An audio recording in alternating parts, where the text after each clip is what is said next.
What is up, guys, and welcome to the Gold Star Podcast. Myself, Colin, and Austin with our weekly collectors podcast all about Pokemon. This week we have joining us Scott Emer from DFW Pokemon. How are you today, Scott? Good. What's going on, guys? Nice to meet everyone. Good to have me on the stream, and let's see what we got going for me today. Yeah, we appreciate you coming on, dude. For those of you who don't know Scott was the guy who actually opened the infamous fake box from Collectibles Guru in the Dumb Money live stream. He was the guy who got the pleasure of using the knife because everyone was too afraid to, it seemed like, and opening up the fake box. And that big deal that went on last week, the news has kind of come and gone with just all the election stuff and everything going on. But we wanted to kind of have Scott on. Scott's got an incredible business with DFW Pokemon. Him and his good friend Ryan kind of running things with a giant PSA operation, buying, selling, trading.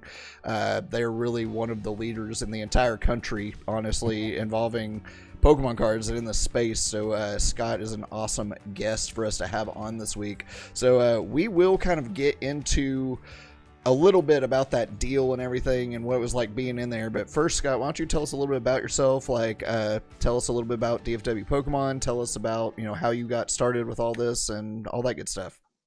Perfect, man. So Colin knows me local. I started here in Dallas buying and selling Pokemon cards local 4.5 years ago. I've connected hundreds of people locally. Then I eventually branded and created DFW Pokemon. I've took on some business partners, grew the business from there. Like Colin said, we have a huge PSA Beckett grading operation. We'll buy your collection. We'll sell your collection for you.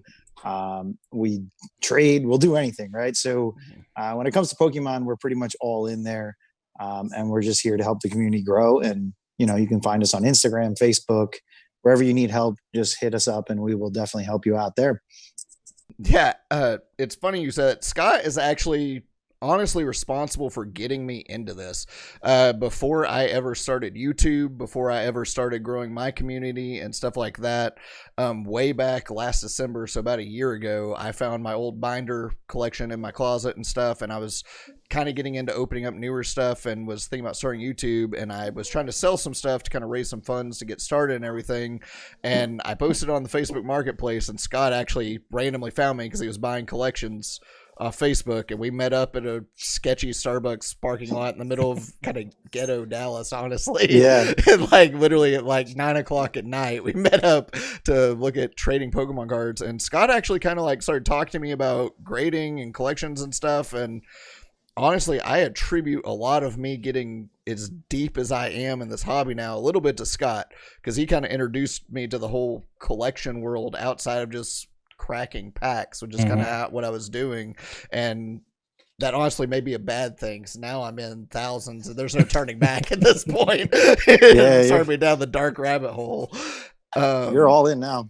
So Scott's a really and it's not, I feel like I'm not the only one with that story. You guys are really for the community and stuff. And I'm going to leave a link to their Facebook group in the description below, Pokemon World. They've got an awesome kind of community hub almost on Facebook that's really cool. So I don't know, I can really say Scott and them are really for the community. I mean, obviously you're a business, you are in it for money and stuff as well, but y'all also genuinely kind of care about the community and give back a lot, and really you are invest in people, which is really cool. Even though you've grown so much, I know that's harder than it used to be a little bit to do all that. But why don't you tell us kind of a little bit how you got started in all this? Now you're this giant operation flying across the country doing massive deals and stuff. I know you just came back from New York.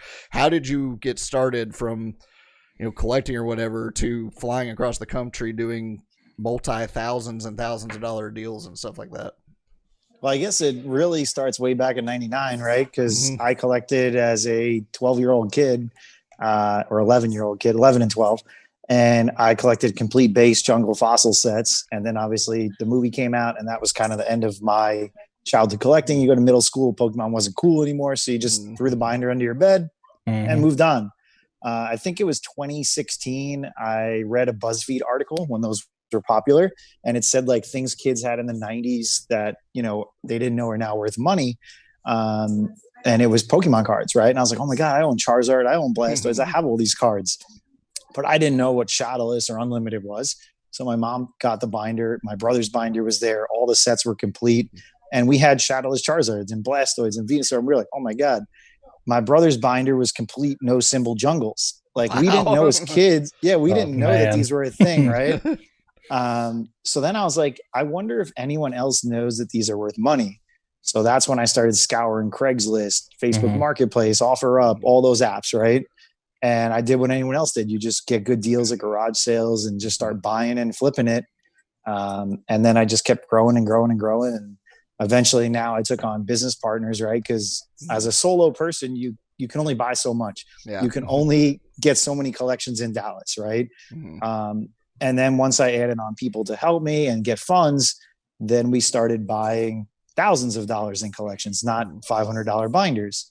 And now we're at the point where we can get funding and stuff, and we'll go as big as a $500,000 collection, right? Like we will buy anything, but we'll take the time to part it out, right? Because obviously the average collector is not going to buy a $10,000 collection, right? But they'll buy $100 card they want, and we will dwindle down that 100K collection into $100 items, right?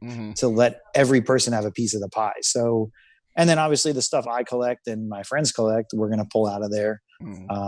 And that's where it's at, right? Because we'll buy stuff, we'll sell it for you, right? We do consignment now, which is really popular. With Corona, everyone's finding a collection in their basement and they don't know how to sell it.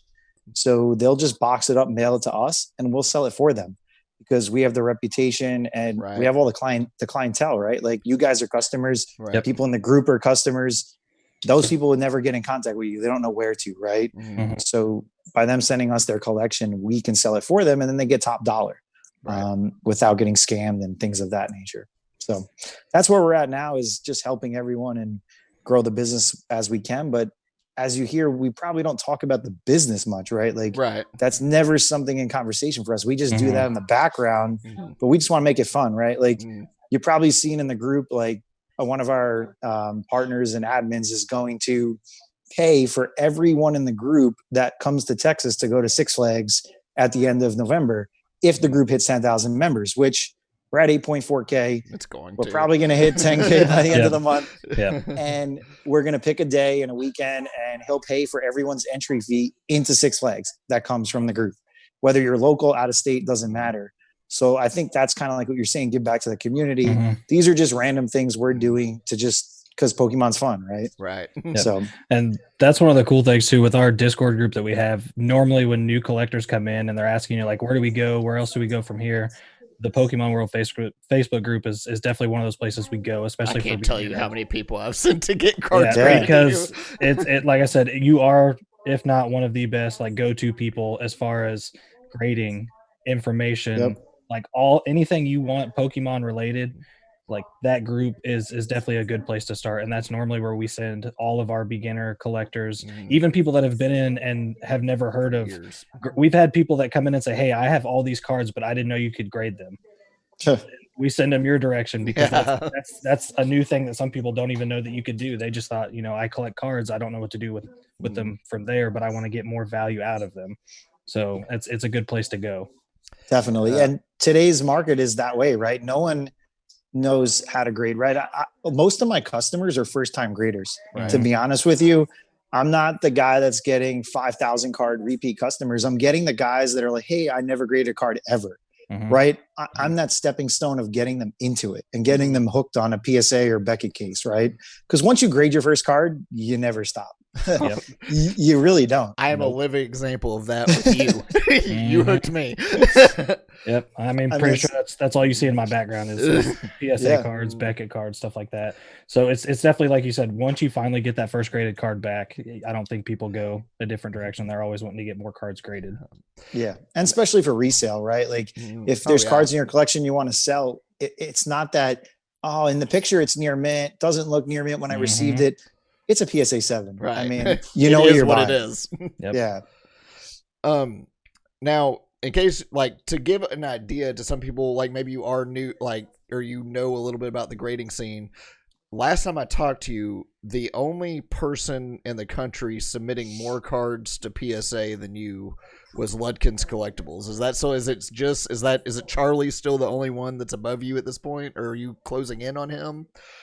I'm giving you all an idea of how big Scott's operation is right now, because Ludkins has been the leader in PSA submissions and stuff, and the biggest middleman for years. They've always been the top dog. And I feel like a lot of people have now, a lot of their customers even have shifted to you. So I'm just trying to give them an idea of like how big y'all's operation is, because I mean, you're sending in thousands of cards a week at this point, which is insane. So let's put let's put the growth in example, right? Ludkins is still the leader. They've been doing card grading for almost 15 years now. And they control all of Europe, right? So they're a huge grading company.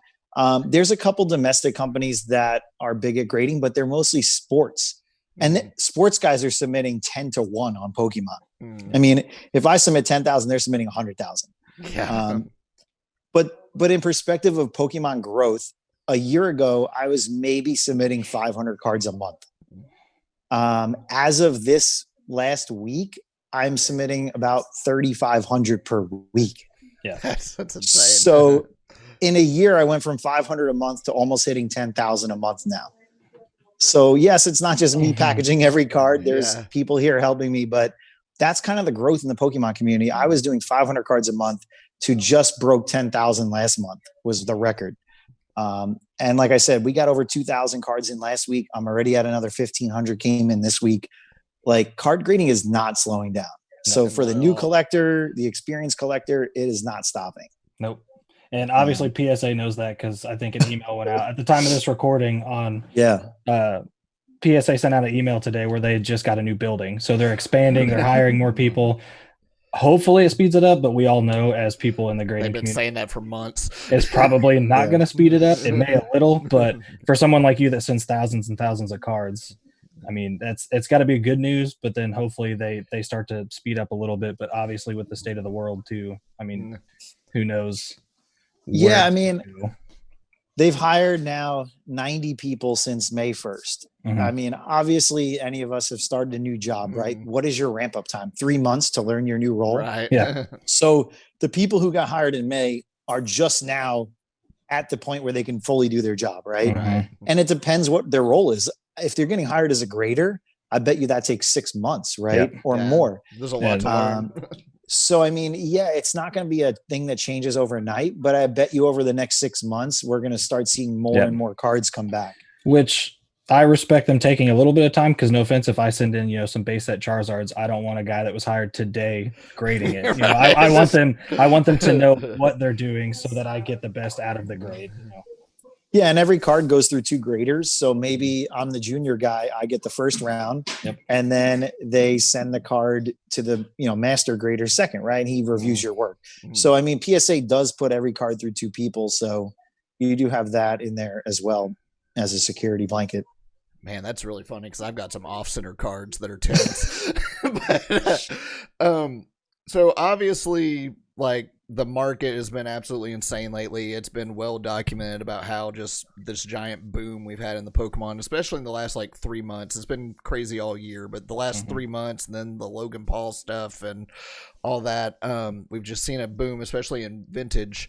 Do you think, being someone who's heavily involved in the market and obviously a businessman with this too, do you think it's going to we're going to keep seeing a growth? Do you think we're going to see a decline? Do you think, obviously the elections this week, if we end up getting, I'm not going to make this political by any stretch of the imagination, but say if we end up getting shut down again or something in February or whenever it may be, do you think we're going to keep seeing rise, or do you think we're going to crash sometime soon? What do you think is going to happen here in the near future? Obviously none of us can truly predict it, but I've been getting asked the same question a lot more recently, especially because obviously the price gains we've seen in the last 2 months are exponential, right? Kind of the example I give to people is look at 2019's Pokemon market, right? It was basically a flat line all year. Prices really never, maybe they went up 5% for the year, right? If you really look at January to December, a base set booster box was maybe 3,200 at the start of the year. It ended the year right at 3,900. That's not a big gain, because a booster box at the beginning of this year was 4,000 and now they're 40,000. That's a huge difference in 1 year, right? I think what's going to be healthy for the market is we need to hit a plateau. We need to level out a little bit, right? Because no one even knows what the price to buy a card at.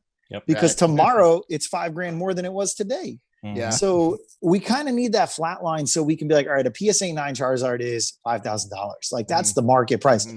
But that's right now. When I said it, by the time this video airs, that could be 6,000, right? We don't even know how volatile the market is in that aspect. So I think we need a market like kind of a flat line so everyone could catch up, and then get the normal 5 to 10% growth per year, and then it'll stabilize again. And then maybe but next year we might see crazy growth with the anniversary, right? We don't even know what that's going to bring to the community. So there's a lot of factors there, right? Whereas everybody fear buying now before the anniversary, right? We don't know. Next year could be double this year, or it could be the same as this year.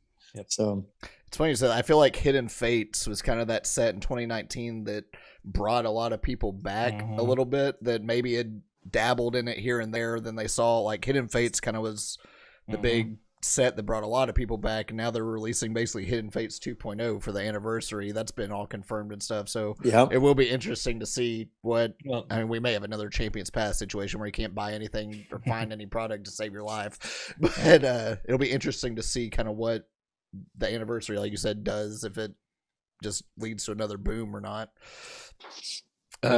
What's crazy is too, like Evolutions, if you think about it, because it's a reprinted base set. Everyone was sleeping, didn't really like Evolutions, when it first came out. And for a while, everyone was like, okay, it's just another set. Now you have this big boom with like vintage, and people can't get vintage. And now you're lucky to even find an Evolutions booster box that's within the price range of like, your average collector, let alone a case. So that's another nostalgia. Huge one. Yeah. And that's kind of funny is I was buying those from my distributor 2 months ago, and I was selling them for $800 a case. And everyone was like, that's kind of like market price. Now 2 months later, they're $3,000 a case. Like who would ever thought you were that? cracking them from the one guy from Europe for like $100 a box, weren't you? At one point in the group, like just daily, and they just like they skyrocketed overnight. Go ahead. Yeah, I was gonna say it's even funny because my mom was here visiting, I don't know, 2-3 months ago, and she's like, "Hey, save an Evolutions booster box for your brother's birthday," which was this past weekend. I was in New York. Oh man! And yeah, I put it away. They were worth $120, $130. He's got an expensive birthday present. Now he just got a $600 birthday present, right? Like it's just craziness. Best brother ever. If that's not taking a shot in the dark on something, I'm telling you, who is it? Somebody's been telling us like left and right, like it's funny, like Steam Siege is a terrible set. There's going to be that one person that's been collecting Steam Siege booster boxes, and like 10 years from now, that set's going to be expensive. But it's funny you said that. I know a guy that has 18,000 Steam Siege packs. Dude, he's waiting. He's waiting for the day that is the only set people can go after, and he has all of them. Yeah, I mean that's a lot of packs. Yes.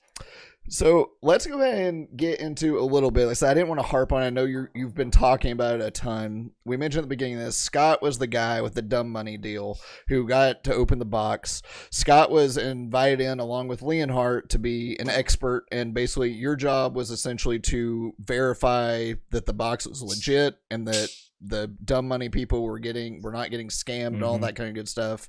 And then if I remember correctly, I think you told me that you were going to be one of the people that was going to weigh the packs and stuff right then and there if it was legit. Obviously there was the big, now I feel like your picture's a meme almost of you like opening, you circled the internet a little bit, the picture of you opening that box when it was fake. Do you mind, like I said, whatever you're able to tell us or want to tell us, just walk us through, like, how did you end up there? Did they contact you? Like, how'd you end up there? What was it like just the day in general? And what was it like when you realized you just opened up this fake, $300,000 box, $400,000 box, and like, just walk us through the day a little bit. Like, give us your perspective of someone who is there, and honestly, one of the biggest days in history of the hobby. Yeah, so basically, kind of like Chris said on some of his videos, he basically called as many Pokemon people as he could find, right? So he found DFW Pokemon, right? A quick Google search in Dallas, that's what comes up. He saw my phone number on the page and literally called me. He just picked up the phone and called me and said, "Hey, do you know about this, this, and this?" And I said, "Yeah, I can help you with that." And then he arranged for me to come out, and he said, "I want to open the box." I want you to verify the contents of the box are real. And, however you have to do that, do it. So I said, okay, I'll bring a scale. We'll weigh the heavy packs. We'll check the light packs. We'll make sure nothing's resealed. And then he's like, we're going to put everything back in the box. We're going to tamper seal the box. And then I'll open it in 6 or 8 months, whenever the event is. And that was all we had to do, right? Show up, open the box, done. Well, obviously, when I went to the undisclosed location they had for the event, and basically, they had security there. Everyone saw that on TV. There was $375,000 sitting in the briefcase. He showed it to us. So a lot of people missed that in the video, right? Like that silver briefcase was loaded with hundreds. Yeah. I think there was a video or an Instagram video of him packing the money into that suitcase. It almost didn't fit. They were struggling to close it. So the seller arrived, right? Me and Leonhardt were sitting there. We had a little conversation interview at the beginning. And then obviously the seller arrived. We looked at the box. There's only so much you can see from the outside. We saw 1 or 2 things we were kind of like, I don't know. But we knew we were opening it, right? So let's just open this sucker and see what's inside, because we can make up 100 things about the outside. So obviously opening the box was a task, because no one had a knife and no one wanted to cut the plastic. Like that's the one thing you should bring to open a box. Yeah. Well, I figured they would have that, right? Right, you would think. I don't want to carry a weapon to this event. So basically, they finally opened the box, and 2 or 3 rows down, we saw, Leonhardt saw that the pack looked funny in color. I wasn't looking down at the pack because I was putting the other pack on the table. And when I heard him say it looks really dark or off color, I was like, oh boy. And then I looked down, I saw it was a dark variant unlimited pack. And that's when I said, that's unlimited. It's not first edition. And basically the whole show went in shambles at that point. Oh man. And, I kind of sat there, was just kind of opening packs. They were all like running around scrambling. Like for me, I didn't have money in it. I didn't have anything invested. Like, I'm just going to sit here at the table because I don't know what else to do. And then I finally kind of like talked back and forth with Leonhardt. I was like, dude, we should look more at these packs. Like there's not even a base card in here. Right. And then I finally found those 2020 energies, which now we narrowed down and the box got resealed this year. Right. So it really changed the dynamic when the story like his whole story went out the window. Yeah. But it really wasn't his story, right? Because he bought the box third party from somebody else, and that was the story they provided. So every story can be different, right? Like you just take them with a grain of salt, examine it, do the right thing, get a professional to look at it. With the box prices now, the scammers are coming out in full force. I mean, if no one saw it, PokeRev launched a video like 2-3 days ago before this. I mean, and that box was crazy. I watched the video and it was mind blowing. But the first holo, I sat there and said, oh, look, the Neo symbol looks weird. But then like it took him 2 or 3 and he started talking about that too. And I was like, that looked weird, but everything else looked normal. Yeah. And that was really good because he did a rip test. The rip test passed. Like, it was wild. I mean, so these guys are getting good, and we don't know when they did these, right? That Japanese box has probably been a while ago. But it's just wild, like the scammers and how extreme they're going to go. But when a booster box is all over 20 grand now, you're going to see a lot of people, because that's a cash out, right? Anyone getting paid 20K on something they resealed for $100, that's a big margin. Yep. So good on them for also deciding to have you guys open the box, because they could have been like, okay, just do your normal like test. He could have sealed it up in 6-8 months from now and then realized that he just spent money on a fake box. So I think so I mean, me and Leonhardt talked to Chris and basically explained to him, because he said, how do you really know if it's fake? We basically said with first edition, they're the #1 faked box because there's no wizard logos. Right. And I said, you guys are not in Pokemon, right? You got to open it. Yeah. I'm even nervous about first edition boxes, and I won't, because that exact scenario, right? And I think it was an education lesson for the community, but I think all deals going forward are going to be in a similar circumstance. Yep. Actually, it should be. Like, I mean, it's so much money. Like I said, there have been more scammers. You can get on eBay right now and see all the, like, I've got you can literally find all these fake rainbow cards that are running rampant, and people that don't know that are coming in are sitting there spending, $100 on this Mewtwo and Mew on eBay, thinking they just got a really cool card. And like, they don't know any better. They're new here. They're trying to drop some money and get into the hobby, and they just got scammed because they didn't educate themselves. Or and I think we've seen it even on the Pokemon World Facebook page. You'll be having people post cards and say, "Hey, how much is this?" And you look at it, smooth rainbow card. You're like, "Dude, that's fake." Yeah. You gotta start to look out for some signs of yeah.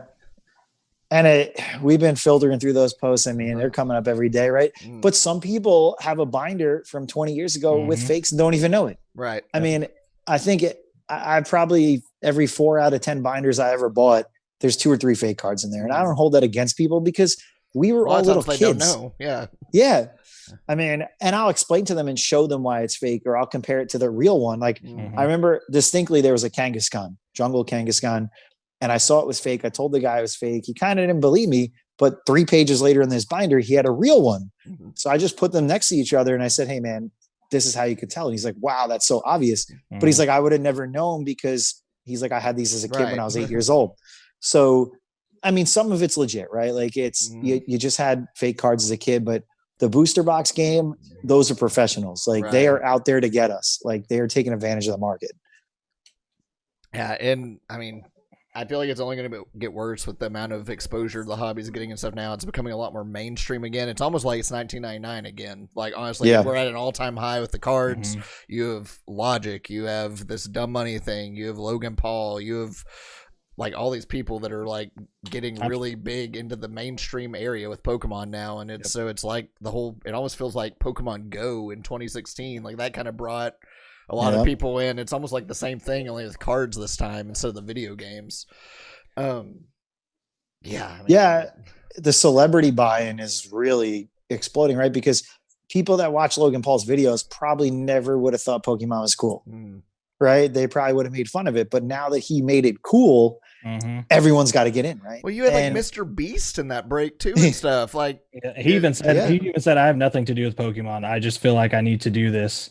And he did it. So, I mean, Dumb Money's another example. He's literally said in that day that you were there, like, I have no idea what I'm doing as far as Pokemon's going, which is why they had you there to kind of go through all that stuff. So I foresee a lot of other big name people getting into this hobby because of where it's going. Yeah. And I mean, investors are getting in, sports guys are coming over because now they can do this with their kids, right? Like it's bringing in people that we never thought would be in it. And it's also igniting new collectors, right? Because I have a guy here in Dallas recently, new customer, has been bringing me cards for grading, found his childhood collection. And he just randomly said to me the other day, he's like, "Man, I got a decent job, career." He's like, "I think I'm just going to go on eBay and buy a PSA graded Charizard for like $3,000. And he's like, "That's the only card I'm going to collect. I'm just going to buy one and call it a day." But how many more people out there with that attitude are getting in the hobby, right? People are saying that all these cards are getting bought at high prices, but they could be people just like him that say, "You know what? I got a good career now. I'm 35 years old. I got $5,000 to buy one card, put it on my shelf in my office and call it a day." It's nostalgia. And it's all nostalgia from when he was a kid. Exactly. And that's what's happening. Like there's those collectors. Just let me get one Charizard, PSA graded. I feel cool about it. And that's it. That's their collection. They don't have to be like us, hardcore, have 5 million cards and just keep stacking stuff up in the room. But they're getting in it to say, "You know what? I got my childhood Charizard. I'm cool. It's good."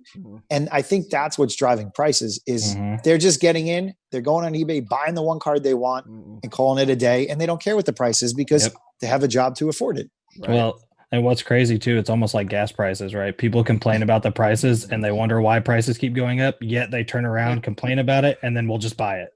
So supply and demand. People keep buying it and buying it and buying it. It's going to go up, which is why we've seen like a boom in PSA 9 cards because all the PSA 10s are either super expensive or they've all been bought out. So what they do, they move to the next one, and it'll keep being that way. So that's the funny part is they'll complain about the prices yet turn around and just buy it. Yep. So, yeah.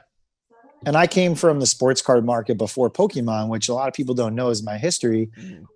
So selling sports cards is the same way, right? People in Pokemon are like, "I need gem mint 10s of everything." Realistically, you can't afford all gem mint 10s, right? And in sports, a Mickey Mantle 10, this is what I tell people, is $10 million, PSA 10.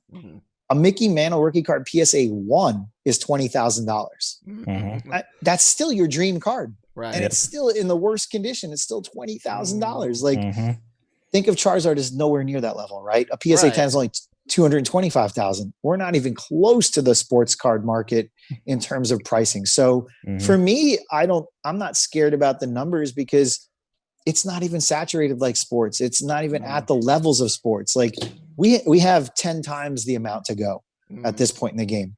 Sealed product, way more money than sports. But not graded cards. I mean, our most expensive card might be $1 million if an illustrator comes on the market. Right. But that's it. There's nothing higher. And don't sleep on the PSA one though. I think you had a Facebook PSA return not too long ago where there was a lot of PSA ones and people were kind of saying something about it. And you're like, hey, I'll buy all the PSA ones because those are sometimes fine than the PSA 10s. I'm bringing you a card tomorrow. I'm hoping I get a PSA 1 on this because someone sold it to me for cheap. But guess what? A Gold Star Charizard and a PSA 1 still is like $600 right now. Yeah. And I mean, I can't afford a 10 in this card right now. I don't think any of us can. Yeah, I got this for $100. It's still a Gold Star Charizard. It still has the art on it. It's still cool to have in the collection no matter what. The crazy thing is there are PSA like 1 collectors. There are also people out there that have like a favorite Pokemon and they want a PSA 1 through 10 in their favorite card. Ryan Rush, your partner, does that. Yeah. I mean, it's not even that. Like I've never sold a PSA 1 for under $100 ever. Yep. And I mean, they all sell.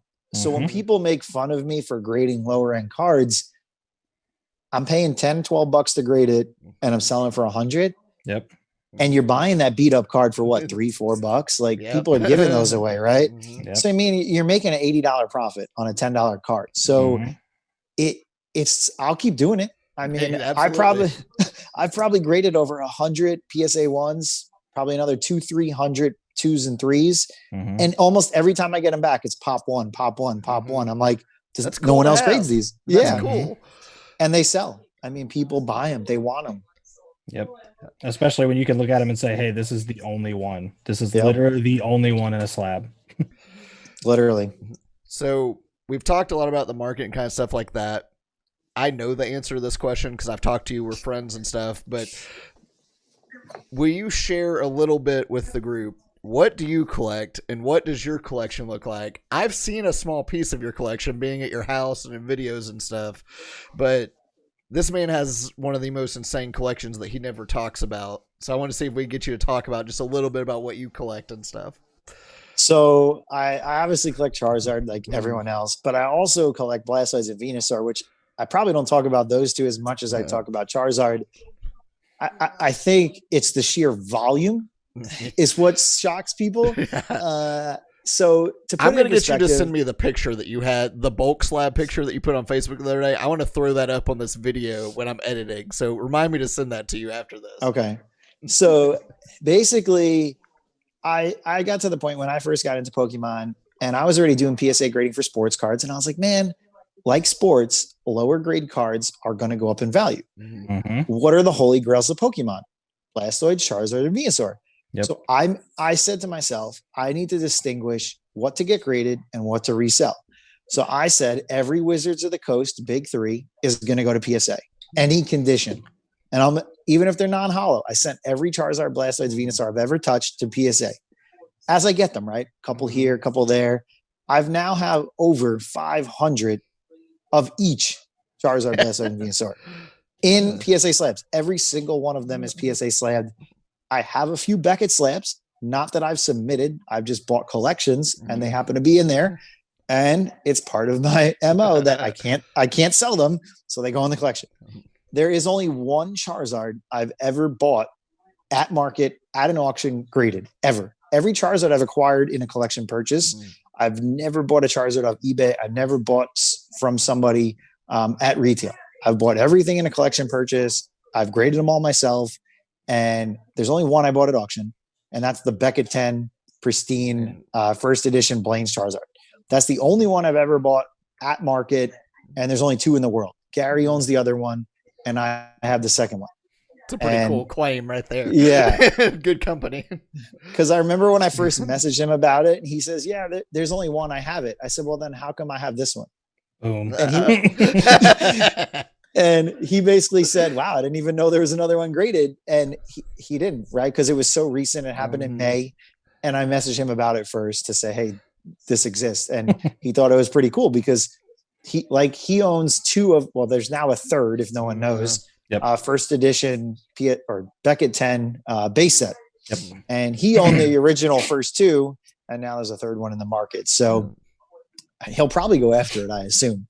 Yeah.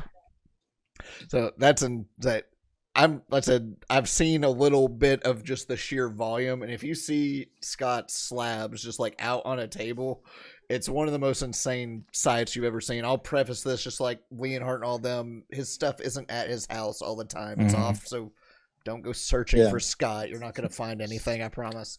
But like the sheer just volume, it's insane. It's a sight to see. Well, and that's the crazy part with some of these collectors too, is like you don't really know either. There's a lot of hidden gems out there of these people that are in the market that have insane collections. So that's great. That's awesome. It's like the one, who was it?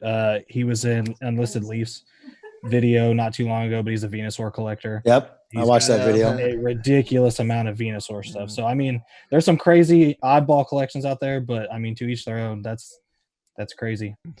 Yeah, and you got to be focused, right? Like as a collector, because you can go broke in 2 seconds. Oh, absolutely. And I might not own the most PSA 10s like Gary, but I probably own sheer volume numbers one of the most big 3 collections out there. But they're not all 10s. I can assure you that. But it's volume, right? Like I always tell people, collect your card, your Pokemon. Don't collect like, I just need PSA 10s, everything. Right. Like if you like Charizard, collect just Charizards. Who cares about condition? Just get the cards. Right. Just collect what you want. Yeah, I know Austin's an Arcanine guy. I do Charizard and Mewtwo. That's pretty much all I'm keeping around these days is Charizard and Mewtwo. Austin's got a crazy Arcanine collection he's got going on. But we tell people all the time, especially in this podcast, like there is no wrong or right way to do collecting. Like the right way to do collecting is what you want and what you enjoy and what makes you happy. So it's cool to hear just about just your collection. Like condition doesn't matter. Like you love Charizard, collect Charizard. I know I've got a crazy Growlithe and Arcanine collection, whereas like I have so many extras of those cards that normally anybody that does business with me, whether it's buy, sell, trade, always gets like a sign that I sign the card literally on a Growlithe Arcanine card because I have so many of everyone. Because like you said, I have my Pokemon, I go for it, I collect them. That's what I go for. So. Well, dude, we appreciate you so much for joining us. I hope that you guys enjoyed getting to hear a little bit from Scott. I'm going to leave links in the description below to both his Facebook group, Pokemon World, the DFW Instagram page. Go follow all that. Go send your cards to him. There's instructions in the Facebook group about how to grade your cards. We send literally everyone in the TCG Army Discord, my Discord, we send everyone to Scott. So if you were looking for someone to grade your cards, I can promise you there's not anyone better to do that through than this man right here. So again, thank you so much for joining us and everything. We do appreciate you kind of taking 45 minutes out of your day to hang out with us for a little bit and talk to us. Of course, guys. Thanks for having me. And yeah, like Colin said, just hit us up, join the Facebook group, hit us up on Instagram. We're here for you, right? I mean, we're going to help you. We're card grading for hundreds of people. It's not just 2 or 3, we're getting flocks, and most people, like I said at the beginning, they're new, first-time graders. So, we're here to help you and make it a seamless process so you don't have to do all the work. And hey, if you join the Facebook group now, you might get a chance to go to Six Flags. Yeah, there you go. I mean, I'm sure that's one of many things to come for that group. So, yeah, for sure. We're going to come out with some more stuff. Obviously, if COVID and things clear up, we can start doing more events and things. Oh, another important one is, I don't know when this is going to air, but the Dallas Card Show. So Dallas Card Show will be next week, November 13th, 14th, and 15th. If you want to meet us in person, the whole crew will be there. So come on down. You can see that on our Instagram and stuff. But yeah, we'll be at Dallas Card Show. We're going to be doing a first edition base set heavy pack opening with Leonhardt. We're going to have Vivid Voltage there, tons of other vintage stuff, T-shirts, giveaways, all kinds of cool stuff for the kids too. So bring everyone. That's awesome. Again, thank you so much for hanging out with us today, Scott. We really do appreciate it. Thank you all for checking out this video. Make sure you are hitting that subscribe button, the bell, hitting that like button. We appreciate all the support, and we will catch you guys on the next one. Later. See ya.